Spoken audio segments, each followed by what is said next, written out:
noir de clair, vent du passé, sablier du temps, gens de Provence, gens d'ailleurs, écoutez la belle histoire. Défiant les eaux furieuses, bravant le Mistral sauvage, je suis le rocher sur le mi-temps du Rhône, planté là depuis des siècles de nuit et des siècles de jour.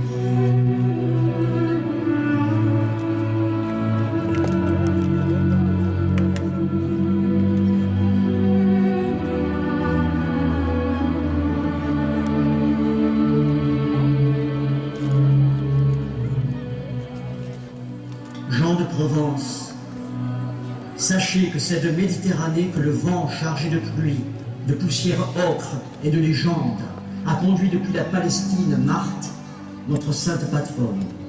De Béthanie, village de Marthe, hôtesse de Jésus, jusqu'à Tarascon, notre cité.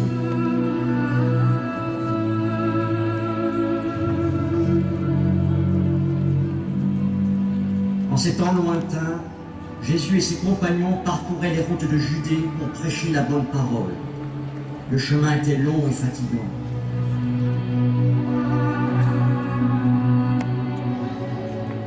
Marthe, sa sœur Marie-Madeleine et leur frère Lazare ouvrirent les premiers leurs portes à Jésus-Christ, lui offrant enfin l'hospitalité que les autres lui refusaient.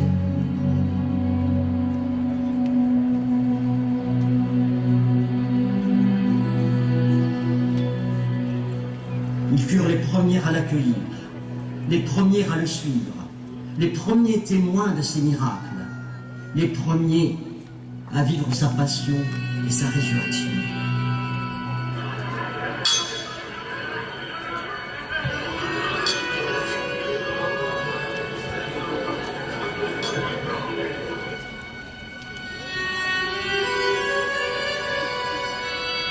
Des deux sœurs, l'une était légère et insouciante, la seconde s'acharnait au travail aux tâches diverses.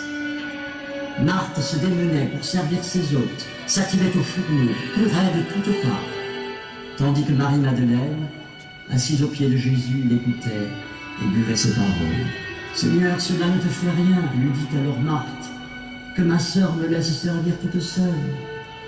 Dis-lui donc de m'aider. »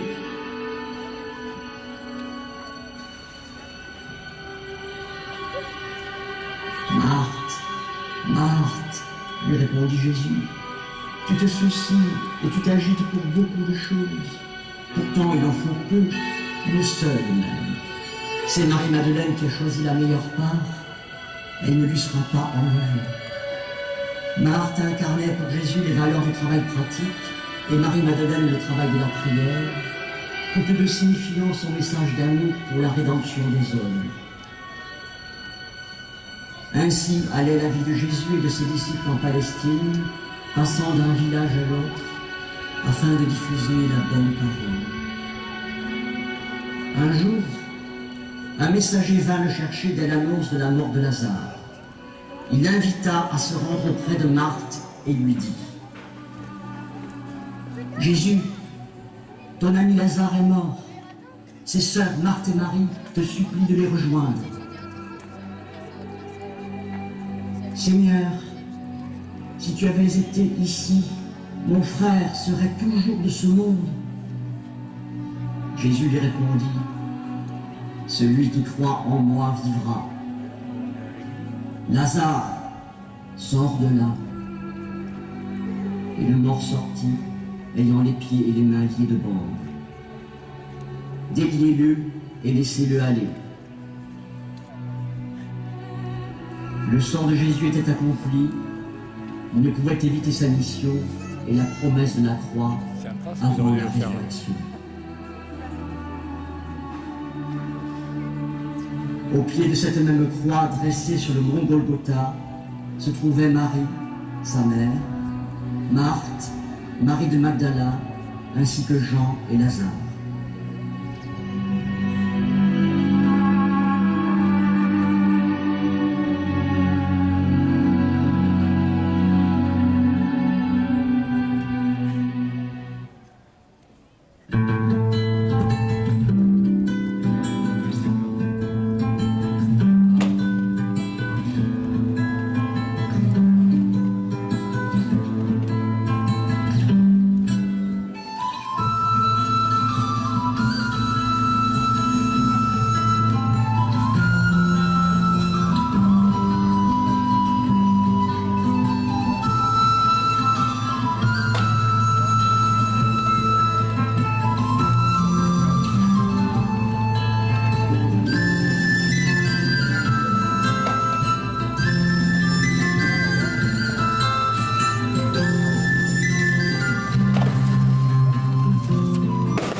disciples du Maître furent victimes de persécutions et chassés de Palestine. Marthe, Marie-Madeleine, Lazare, Trophée, Marie-Salomé, Marie-Jacobée et Maxima furent alors jetés dans une barque sans voile ni vent.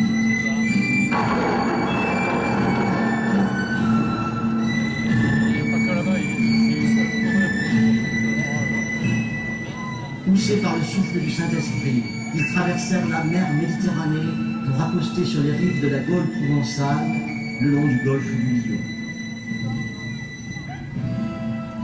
Marie-Salomé, sœur de la Vierge Marie, Marie-Jacobée et leur servante Sarah évangélisèrent les rives de Camargue.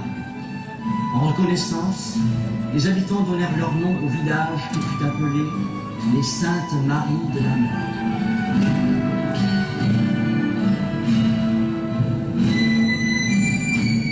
Les autres disciples se séparèrent, chacun partit de son côté. Marie-Madeleine longea la côte vers l'est, puis se dirigea vers le levant et arriva au pied d'une montagne qu'elle escalada. C'est ainsi qu'elle trouva refuge dans une grotte de la Sainte Baume. Sa sœur Marthe remonta le Rhône, s'installa d'abord à Avignon, puis fut appelée à Tarascon, afin de débarrasser la population d'un monstre marécageux ou marin, venu d'Asie, engendré par Léviathan.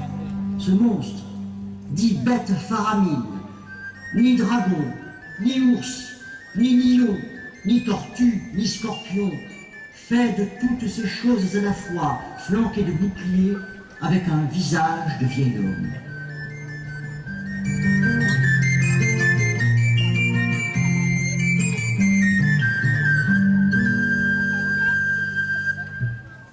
L'animal avait pris asile dans un rocher, le dit trou de la Tarasque. Plus épais qu'un bœuf, plus long qu'un cheval, nanti de dents semblables à des épées, rondes et grosses comme des cornes, il était couvert d'écailles et d'épines. La bête empêchait la navigation, faisait chavirer les bateaux, dévorait sur les berges du Rhône enfants, bergers et bétail. Le peuple de Tarascon ayant demandé à Marthe de le délivrer de cette créature, la sainte accepta la mission et dompta miraculeusement le monstre, avec une simple croix, l'aspergeant d'eau bénite et lui attachant autour du cou sa ceinture. C'est ainsi que la Tarasque devint douce comme un agneau et fut livrée aux Tarasconnais qui l'achevèrent à coups de lames et de pierres. Après quoi, Marthe s'établit définitivement à Tarascon, qui devint ville chrétienne, où elle évangélisa le peuple, fut la servante des pauvres et fonda une communauté de femmes. Sainte Marthe mourut à Tarascon en l'an 81, où elle repose depuis dans la crypte de la collégiale érigée à sa mémoire, près du château du Roi.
Depuis lors, les pèlerins ne cessent de la visiter.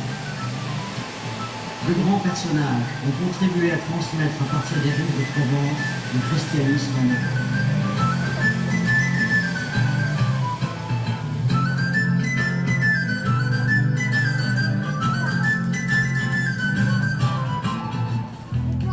En l'an 500, ayant poursuivi les Burgondes dans Avignon qui l'assiégeait, Clovis malade vint implorer sa guérison à la sainte patronne de Tarascon. L'ayant obtenue, et en signe de reconnaissance, il fit don à l'église Sainte-Marthe de nombreuses terres.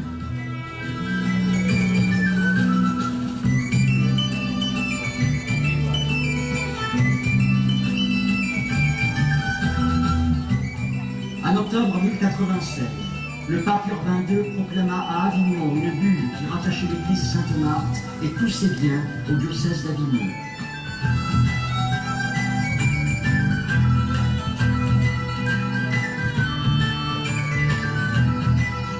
Au mois d'août 1248, Louis IX, dit Saint-Louis, roi de France, vint en pèlerinage à Tarascon.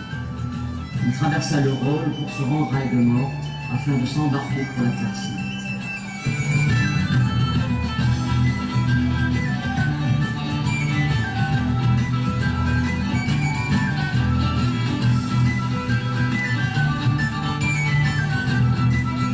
En 1254, de retour de la croisade, Louis IX, en compagnie de Charles Ier, roi de Sicile, et du comte de Provence, Raymond Béranger IV, vint se recueillir sur le tombeau de Sainte-Marthe.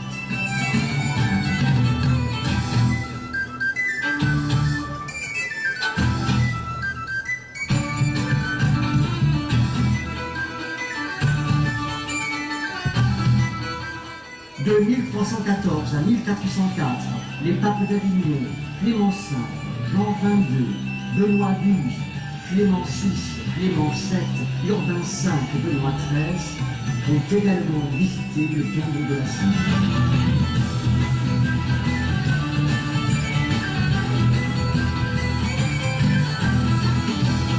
Le 1er janvier 1404, le pape Benoît XIII était présent en l'église de Sainte-Marthe. En 1406, il édicta une bulle honorant la ville et son église de nombreux prêtres.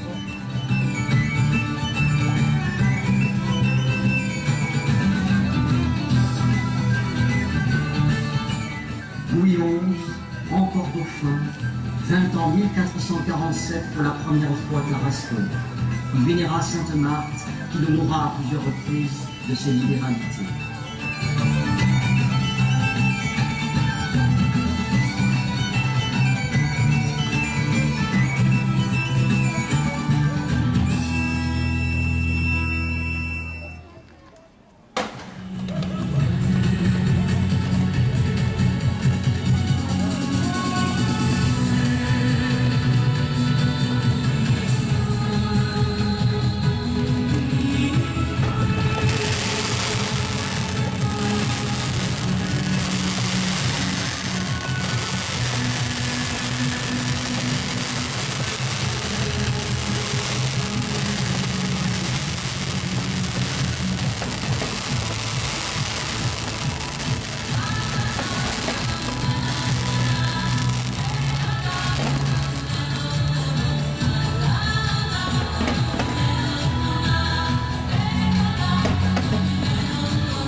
En 1434, René d'Anjou hérita de la Provence et vint séjourner à Tarascon dans le château construit par son père, château majestueux ancré au bord du Rhône depuis l'an 1400.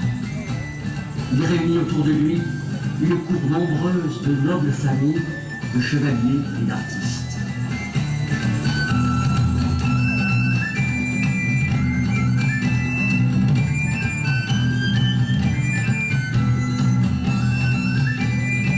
Plaisait à organiser des tournois et des fêtes, Le tournoi le plus célèbre, le pas d'armes de la Bergère, eut lieu ici même en 1449 sur l'île de Jarnègue. Les chevaliers en lice furent Ferry de Vaudemont, Louis de Beauvau, Philibert d'Anjou, Jean de Caussade, sénéchal du roi René. Fidèle à son roi et à sa dévotion envers Sainte Marthe, Jean de Caussade décida de se faire ensevelir à l'entrée de la crypte où repose la sainte patronne de Tarascon. On attribue au roi René d'Anjou l'organisation des fêtes autour du culte de Marthe et de la Tarasque. En 1474, le roi accepta alors la fondation de l'ordre des chevaliers de la Tarasque ou Tarascaille. Durant cette fête, on se devait de mener grand tintamarre, noces, farandoles et festins, courses de chevaux, joutes sur l'eau ou à cheval, courses à pied, pugilat, musique de ménestrels et chants de poètes. On se devait de faire le meilleur accueil aux étrangers.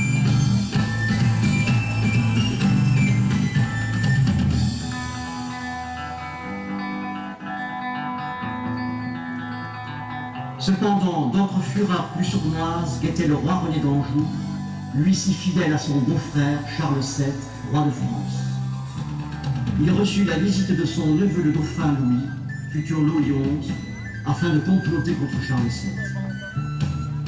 René refusa et s'attira la colère de son neveu qui lui témoigna une grande rancune. Mais Louis XI finit en 1481, après de nombreuses péripéties, à faire rattacher la Provence au domaine royal. Louis XI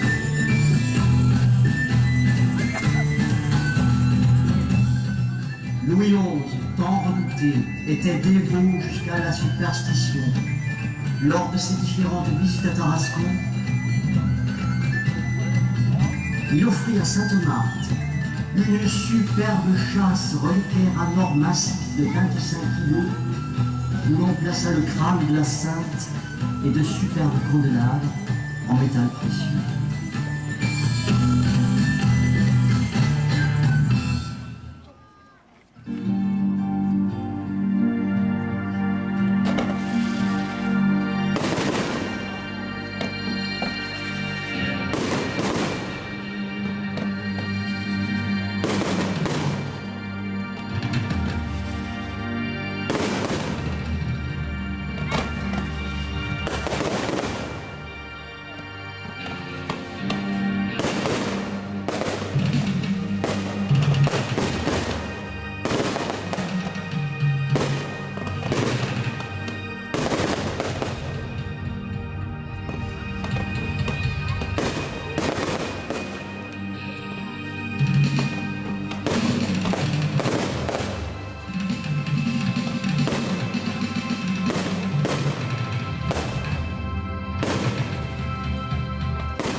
De France Louis XI, d'autres personnages célèbres vinrent se recueillir sur le tombeau de Sainte Marthe.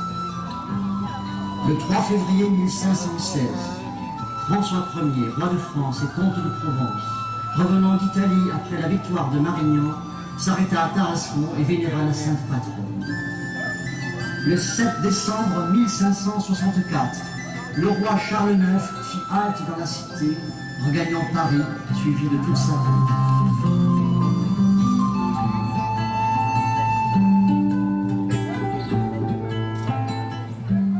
La reine Anne d'Autriche vint en 1632 en pèlerinage au tombeau de Sainte Marthe, puis à Saint-Michel de Frigolet, en demandant un fils à Notre-Dame du Bon Romude. Ce fils tant attendu fut Louis XIV. Du 12 juin au 17 août 1642, le cardinal de Richelieu, de retour du siège de Perpignan, résida à Tarascon alors qu'il était souffrant. Dans sa suite, on rencontrait le cardinal Mazarin et le duc d'Enghien, futurs grands condés.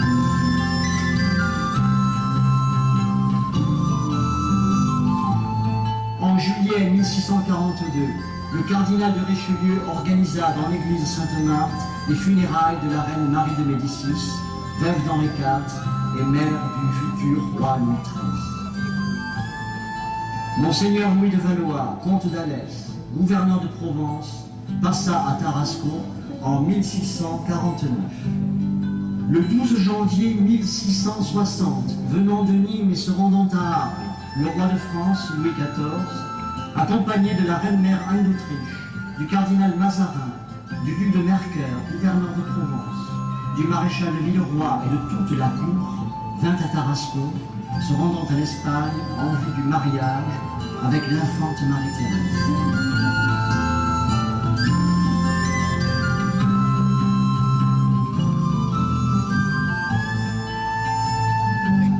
Le 29 juillet 1793, venant d'Avignon et se rendant à Beaucaire, Napoléon Bonaparte, alors simple capitaine d'artillerie, s'arrêta à Tarascon.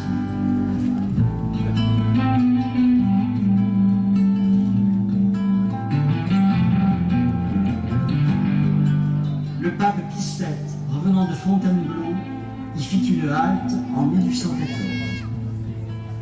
L'empereur Napoléon III visita les sinistrés des inondations de 1866.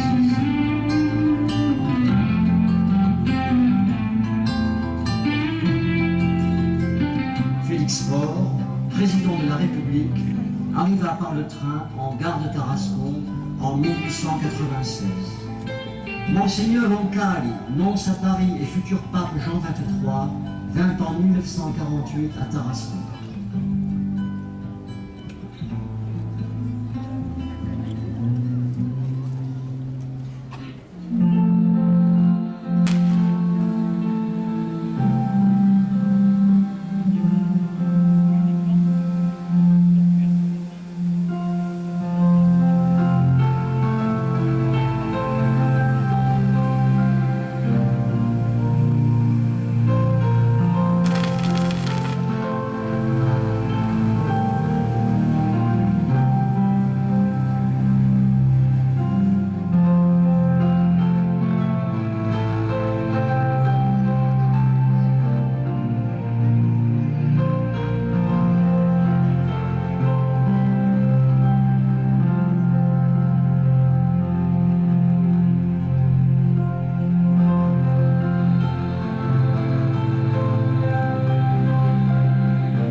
Tant d'histoires, tant de légendes, tant d'amour entre un peuple et sa sainte patronne, tant de respect pour la bête tuée ne pouvait rester sans lendemain. Grâce à l'œuvre des mainteneurs de la fête de la Tarasque, la tradition s'est perpétuée sous tous les régimes politiques, royauté, empire, monarchie républicaine et république.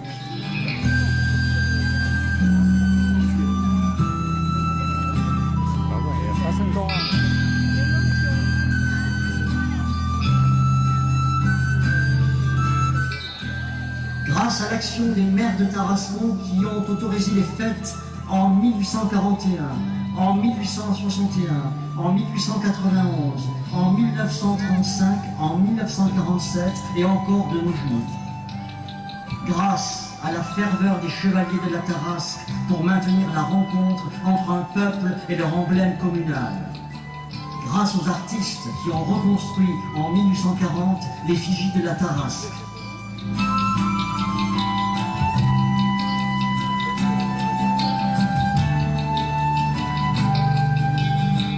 Grâce à Camille Soccorsi, qui a sculpté en 1964 l'effigie du monstre que l'on promène encore aujourd'hui dans les rues de Tarascon.